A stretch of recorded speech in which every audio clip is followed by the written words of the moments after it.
Welcome to Belmont Banter, the official podcast of Whitstable Town FC.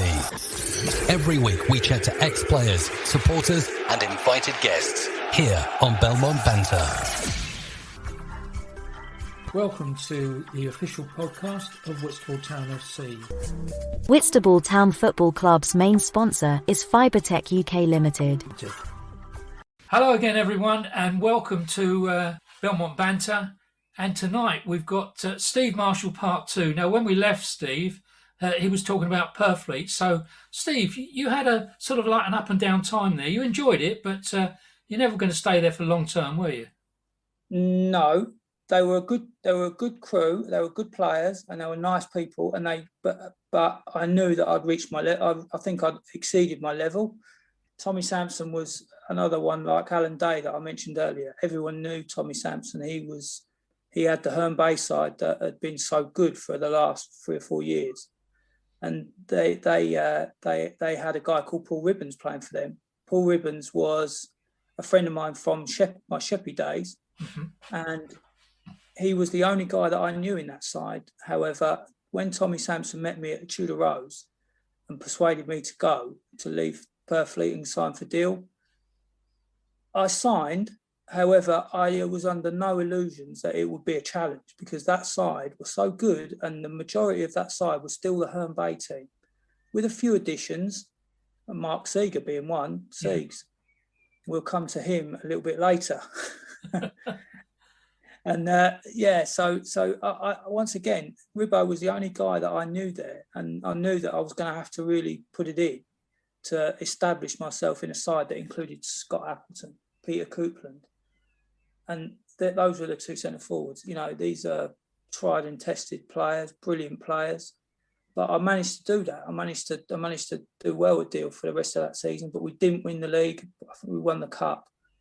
The end of the season, Ramsgate won the league that year, who had a brilliant side, who with Dean Bowie in. Yeah. Okay, Tony. Yeah. So I mean, when I was at Sheppey, when you're new to an area, some people actually pop up, and you remember them immediately. And you did a podcast with Dean Bowie, and I know Dean, and I don't know him too well. I know him to say hello to. However, he scored a goal for Dartford when I was playing for Sheppey, and Dartford were going for the league, and they had a big crowd, and he scored probably the best goal that I've ever been on the receiving end. We were winning, and I think it was either the equaliser or the winner, and he scored. He belted one in from 25 yards, and that guy's name stuck out for me, and I've come across him so many times as well. Fantastic player and a good guy as well. Foley, Steve Coatham, and I play against them every now and again in the charity games, and yeah, they're a good side. Fantastic. Timmy Dixon, Browning, great side. But yeah, so that was the start of my deal, which was I was a bit worried about that, I must admit. I didn't, but I managed to do well. And then the following season at Deal, Tommy signed even more players. So he was signing Ricky Bennett. He was signing Steve Lovell. He was. It once again, it concentrated my mind, and the season that we did really well in the Vars, I didn't start the season in that side. I was out of the team. It was that because he brought in some terrific players. It wasn't until probably the first Vars game that season where we played down at Eastleigh and we were getting beaten 3-1 at half time, and he brought me on and I scored, and we won 4-3. And it wasn't just all down to me. However, from that moment on, there was no looking back for me. I did well for the rest of that season. But you know what? It was the competition that did it. It was the competition for places that meant that you just couldn't. You couldn't relax. You couldn't relax. And yeah, and then everyone knows the Vars story, so I won't go into that. I'll say Mark can tell you the Vars story when he comes on. Yeah, that would be good. That would be one episode all the way through. Yeah, all episode. Yeah, yeah. So yeah, I'll let him do that. That's good. Yeah, that was my Deal season, and then obviously again everyone knows what happened at Deal. There was fallouts with the council, and Roy, who was the chairman at the time, decided to step back. That's Roy Smith, isn't it? Yeah, Roy Smith. Yeah, another brilliant guy. All the guys down at Deal, I still see them. Still travel down. Still go and see them if they've got games on. Dave Dadd, Roy Smith. Yeah. Those guys are really, really, they're fantastic guys. Good lads. And then the following season, Tommy took over at Ashford, and me and 4 or 5 of the Deal boys went down at Ashford, and we spent about 3/4 of the season there. And again, then there was a change of ownership, and Tommy and the whole team left. Yeah. And Chris Kinnear rang me up. Chris Kinnear, who was Margate, and he said to me, he asked me. This was in March. It was really late on in the season. And Margate were top of the league, and they were doing really well. And he asked me to go there. And once again, great. And he said to me, he said Phil Collins is struggling with a groin injury, and he said I need someone so you need someone to cover him. Yeah, okay, I'll do that for a few months of the season. And he never missed a game. And I only made sub appearances. So yeah, and they won the league that year. And I was part of it from a dressing room point of view, but I made a couple of sub appearances, and then that was it. I didn't go back, and I didn't get asked back, and that was it for me at Margate. Short period there, and then I went back to Purfleet. Tony, Colin McBride asked me back to Purfleet. I must admit, I was a bit, what? Why? Well, I didn't say that, of course, but anyway. So obviously he wanted me there, and he had some good forwards there, but he didn't have these ex-professionals who were there before. He had some real good players like Paul Linger, Martin Buglioni went there from Ashford. So I knew Martin Bugsley from there, and I started the season and I started quite well, and I got about 9 goals before Christmas, and then it started to become in and out again, and there was I wanted to play, and Jim Ward rang me up from Maidstone, and Ribbo was there, and Ross Edwards, who's a pal of mine, Richard Sinden was at Maidstone. Yep. So I knew these guys from previous sides. So I went there, and Steve Butler was there, and that was good at Maidstone. But once again, it was tough there because Richard and Steve Butler were the main men there, and it was tough to break into that side. But I kind of did, and I was in and out of the team. We won the league at the end of that season. Once again, I didn't play all season, and that was good. And the following season, it was about 2002. Once again, it started the season on the sidelines, on the bench, and we ended up. It was that season when they had the road to Wembley. Do you remember that, Tony? Yeah, I do. Yeah. Maidstone had the road to Wembley, and I scored that hat trick and the Isle of Wight, 6-minute hat trick. Wow. Which was that was. I was a bit embarrassed about it because I don't like being on the bench, as no forward does. No. But yeah, they ended up getting me on Football Focus in the end. I bet you still got the clip somewhere. No, I haven't. I haven't. You haven't? It was all a bit. Yeah, it was a bit of a. Yeah, I haven't got it. Steve, contact the BBC and get them to send it to you. No, I just never forget Foley and all that lot laughing in the dressing rooms when they compared my hat trick with all these famous hat tricks. One came off my arse. one was a miss hit, and the other one was a one-on-one, rubbish hat trick as a sub. Yeah, not quite in the same league as Jeff Hurst. No, that's all I got for months and months. And then so that was my time at Maidstone, and then I got they released me. They released me after a season and a half. After I had a bit of an injury, and I came back, and Jim ended up releasing me. And at that point, Tony, I ended up coming with Matt Toms and Mark to Whitstable, which is best thing that ever happened to us. That was brilliant. Yeah. Now, I've got to say, I've said it to loads of people as well. that day that you walked in the ground, there was a buzz. I mean, it wasn't we didn't have thousands of people there, but all the people that were there, they knew who you were. They knew Steve Marshall had walked in the ground, and the buzz went around. Steve Marshall, what's he doing here? He signed for. He's what? And that was the start of the euphoria that we then experienced. Yeah, it was brilliant. I'm glad I didn't know that at the time. No pressure. I would have been. Yeah. No pressure. It's okay, lads. The Messiah's just walked in. Yeah. No, I'm certainly not that. It's nice. Yeah, I've heard you say that, Tony. It's good of you to say that. It really was nice. It was lovely. And that was a good side when I arrived, and it just got better and better every season that we went on. It did, didn't it?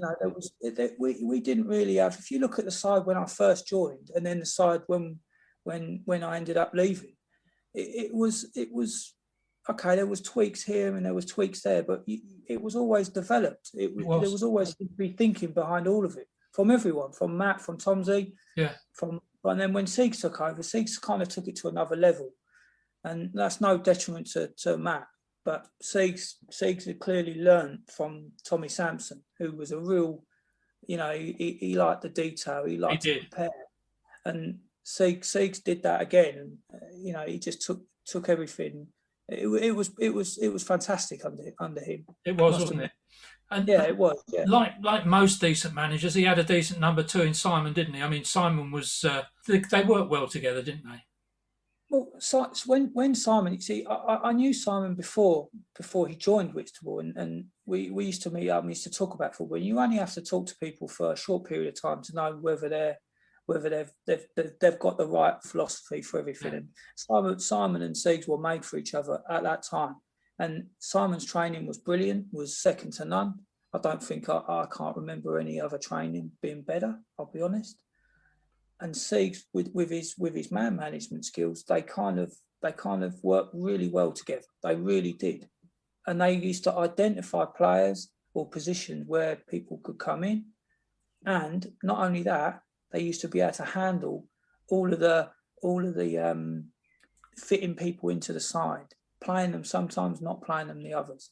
And I think, from my point of view, that was perfect. I was, I wasn't mega old, but I was getting to the point where I needed to be managed. Yeah, I didn't like it, but they did it, and it worked for them, and I think it worked for me and for the club as well.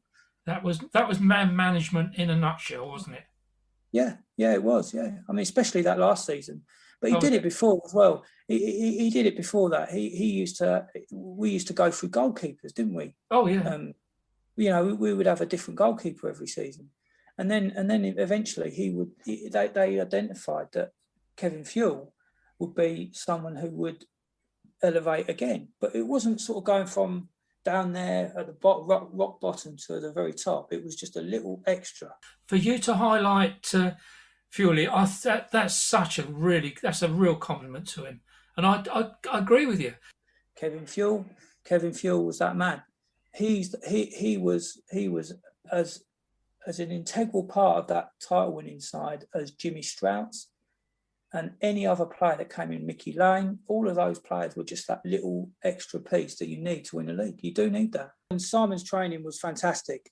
However, Tony, I've got to mention the youngsters at Whitstable, because at the time there was a push, whether it's from the club or whether it was the manager, I didn't really know. There was a push to get some youngsters involved. There was a good crop of youngsters coming through at Whitstable, and those guys started coming through under Matt and Mark, who developed them further. And then for the final season, then they really came through and they really shone. So you've got people like Gary Sayer, you've got people like Tom Parker, you've got people like Josh Main, Alex Hossick.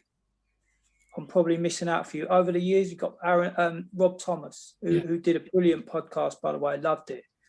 Aaron Knight.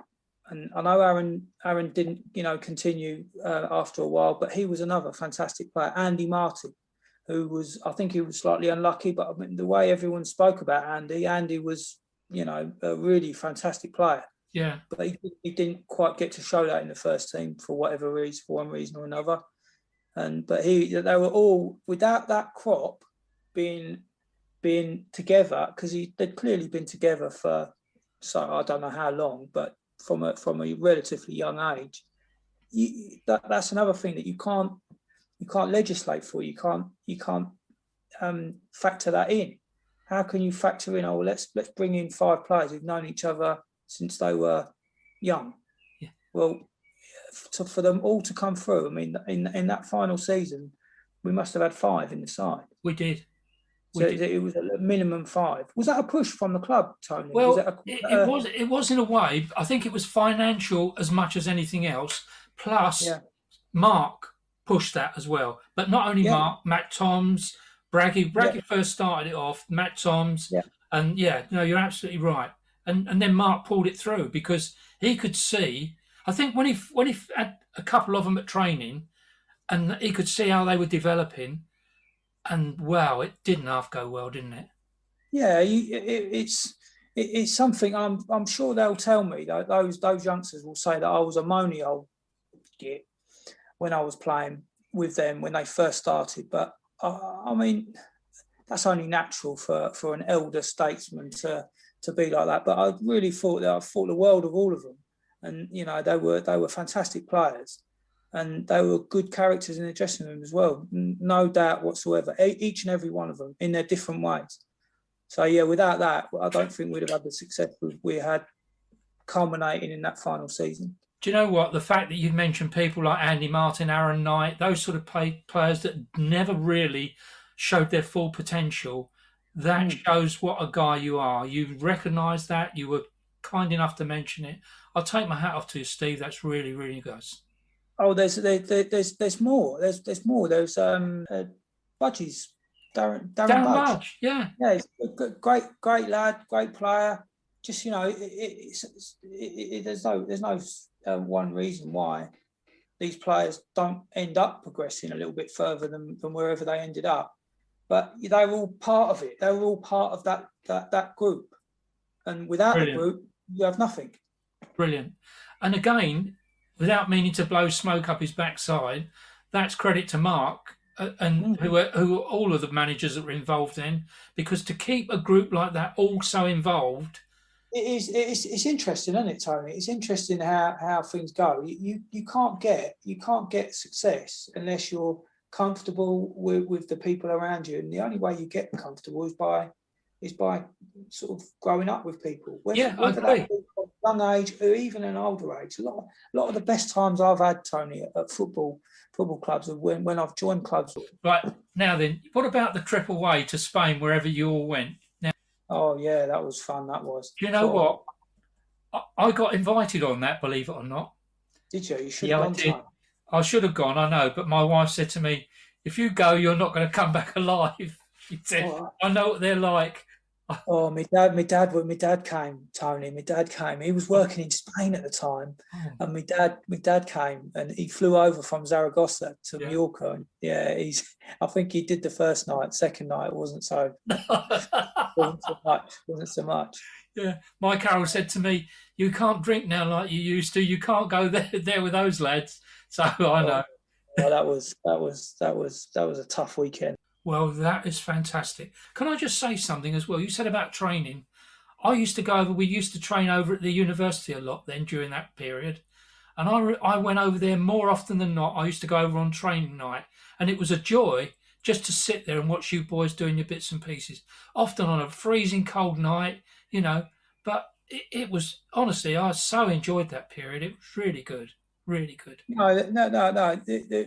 Everyone went to training. There was no excuses. There was no people crying off, even though I was probably the one who wanted to. But I was, it was such a great atmosphere all of the time that you wanted to go to training. You wanted to be a part of what you could see was going to happen. But it inched towards that. It didn't just flip over overnight. It inched towards it. And it was great time. Probably my best time in football, I would say. Yeah, it was good fun, wasn't it? Yeah, it was good dressing room. Good dressing room. Yeah. The club was happy. Everyone around was. Joe was a great. Joe was a chair. Well, I was in the chair at the end, but Joe was there for the chairman, and he supported me fantastically. Absolutely brilliant. Yeah, but we couldn't have done it without the players.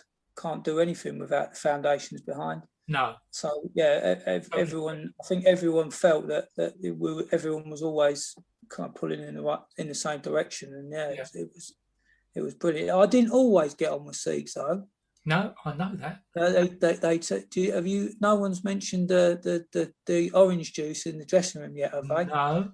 On a thing, yeah. A few people bring that up every now and again. Me and Mark did have a little set to once in the dressing room, but we're still friends. So what was that over orange juice then? Oh no, it wasn't over orange juice. But in the end, I threw the orange juice on the floor. I think it went all over Gary Sayer. I think he said something to me about my performance, probably right. Yeah. And I didn't agree with it, and I just in the end, it wasn't a teacup. It wasn't a teacup. We were far too professional for tea. It was an orange juice on the floor. Oh, good. Yeah, that was quite funny, but yeah.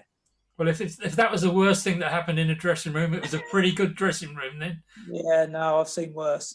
Yeah, I'm sure you have. Whitstable Town Football Club's main sponsor is Fibertech UK Limited. What happened to Steve Marshall when you finally moved on from Whitstable? Because we sort of lost. Yeah, well, I had a season and a half at Blyth Spartans, which, it was a good club. It was, who was it? It was Matt Hume was the manager. Great guy. Matt, I know Matt. Glenn Cook was one of his assistants. Gene Clout, all great guys. I wasn't very good, Tony. I can't dress it up any other way. I wasn't very good. I went there and I played, and I just didn't play well. I was fit, yeah. I just didn't play very well, and that happens, doesn't it? Yeah, I don't know why. I mean, I know I was getting on a bit, but I should have done better. Yeah, it's a shame, really. And then after a year and a half there, I left, and that was it. That was it. I didn't. That was football. That was it. Yeah, that was football done for me. Yeah, I think I was 37, 38. Well, you say you were done with football, but you weren't completely, were you? Because you're still involved now. So you think, Tony? So you think? No, I'm not involved in football. You think I'm coaching football? No. In 2014 or 15, my lad Dan, he started playing cricket for Lordswood. He didn't like football. He tried football and he went down to cricket. And when he started playing cricket, Tony, I could see that he had a little something. He could hit a ball. He enjoyed it. And after a few years, watching him train, and then he started playing matches, and he was quite good. And that made me get on the field and start mucking about with the team and throwing balls around and stuff like that. And they asked me to be the manager of his side, and we ended up doing well. We ended up doing really well. Ended up winning the Medway League under 11s when Dan was 10. So he was with the older group. And then the following year, they asked me to become a coach. My goodness. So, had you ever played cricket? Yeah.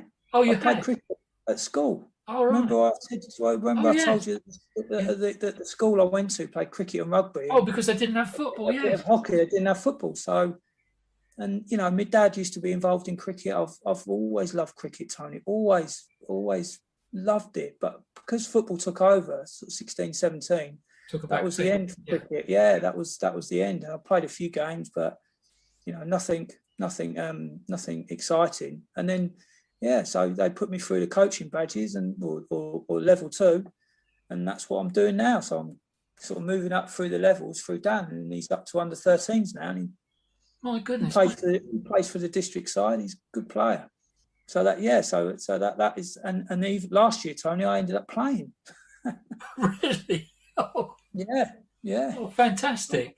Yeah, so that's pretty much taken over now. I'll probably spend more time at the weekends with cricket than I ever did at football. Football was just Saturday. Cricket's Saturday, Sunday, Friday. Yeah. It's all embracing, isn't it? When you get involved, it's there, isn't it? Yeah. Yeah, but then I have to do committee meetings, which if you told me when I was playing football that you'd ever be sitting on a committee with either football, cricket or anything, I would have said no. That's not for me. I was never going to become a manager of football. Never appealed to me. Nothing.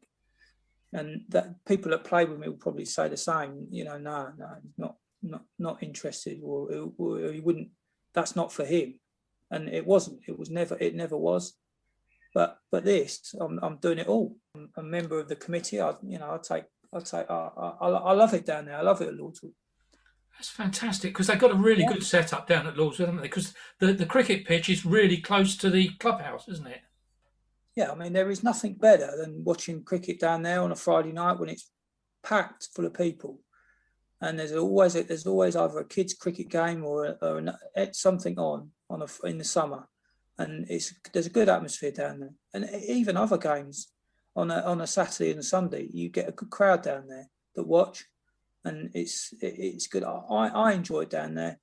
That's fantastic. So I'm playing for the.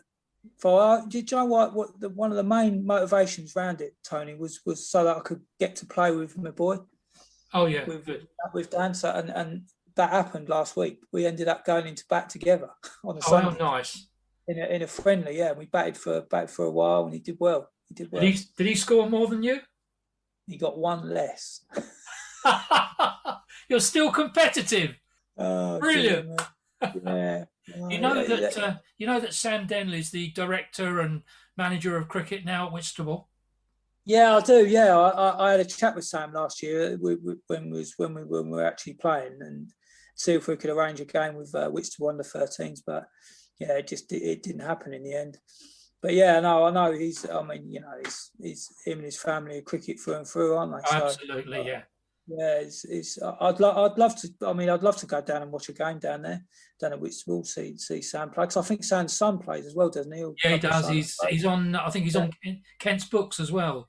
The young. Is it? Yeah. So yeah, I must admit, I do. I try and follow, but because when you're relatively new to the scene, with I mean, not just an area but a sport, I must admit I don't know many of the. Of the clubs or many of the people, but I do know Sam. Yeah. And I do know Whitstable Club because obviously it's right behind. Yeah, sure. The football club. But yeah, so yeah, I kind of know the teams around here, but I'm not quite sure. But I did meet some good people from Broadstairs on my coaching course. Oh, and Broadstairs seems like a good club as well. Yeah, because I lived down in the Sandwich area for a while. I had a pub there for 8 years. And we used to have a cricket team that played on a Sunday, but it was a pub. It was a proper pub team. We would only ever play friendlies on a Sunday afternoon if it was after 2:30, because back then the pubs used to close. We would open from 12 till 2:00. The pub would close, and then we'd all get in our cars and go wherever it was to play cricket. And honestly, Steve, if there was one player on our side who was all in whites, he was the only one. The rest of us was just like, it was fun. It was just good fun. It is. It's a real good. It's a good crack down at Lordswood. It is, isn't it? Yeah. Fun. There's rugby and football. Rugby and the cricket tend to amalgamate, don't they? Yeah. Amalgamate kind of a bit more than the football, and we end up playing games against the rugby team, and some of the rugby boys play for the cricket side on the pitch, and yeah, it's just a real. It's good fun. It's good fun. Well, I'm pleased that you're still involved with sport, because football's been such a big part of your life, and going forward, cricket's going to be a big part of it as well, isn't it? Oh yeah, I'm hoping so. I don't think I'll play for too much longer, but hopefully then Dan can keep on progressing and keep playing the best he can and doing well. So yeah, I'm looking forward to that and keep helping him. Well, I think he's about the same age as Sam's son. He must be about the same age. So fingers crossed, we look forward to the day when the pair of them are both playing for Kent. You never know, Steve. You never know. You never know, Tony. You never know. Well, Steve, I think it's about time that we wrapped up our part 2, because part 1 was fun. This has been brilliant as well. And if you'd have said to me at the beginning that we're going to end up with you as a coach at cricket, I'd have thought you were really having me on. But I could tell when I said the word coach, You knew you'd got me, didn't you? You knew. Yeah, I did. So you thought I was going to be a football coach? Yeah, I did. It's been brilliant talking to you, Tony. I love it. I love your podcast. Thank you very much. What makes it is everyone's story, and you've had a great story to tell. So you've gone from Peterborough. By the way, I meant to ask you. Yeah. Which football team do you support? Do you support Peterborough? No, I support Liverpool. Oh, God. Oh, well, there you go. I'd like to say I've got some story about some, with affiliation with Liverpool, but no. When I was growing up, they were the best side. Yeah, that's it. That's what often happens, isn't it? When you're a youngster, you latch onto the one that's got it. Yeah. I think that's why there's so many Man U supporters about, because they had such a purple patch of about 8 or 10 years. And everybody that grew up at that period, they're all Man U supporters, aren't they? Yeah. And a lot of youngsters now are Chelsea fans. Chelsea. Yeah, that's right. Chelsea had their bit, didn't they? Yeah. Yeah, definitely. That's well, Steve, we'll have to finish there, mate. But I'd like to say thank you very much personally. First of all, for joining me tonight, but most of all for being part of our journey at Whitstable Town, because you played such an integral part. And we're on a good run at the moment. A good run, whereas we've got a good manager, Lloyd Blackman. We've got a great chairman. Joe was a great chairman as well, and he achieved great things at the club. We've got a great chairman now. It's really is good. Onwards and upwards for the club, Tony. I wish you all the best. Thank you very much, Steve. So from me here at Belmont Banter and Steve Marshall, cricket legend now as well as football legend, on the other end of a phone, it's goodbye from me. Cheers, everyone. Thanks, Tony. You're more than welcome, Steve. Thank you. And thank you for your time, mate. You take care, Steve. Cheers. Whitstable Town Football Club's main sponsor is Fibertech UK Limited. They are providers of optical fibre services to the telecoms industry, specialising in optical fibre provision, local and long haul.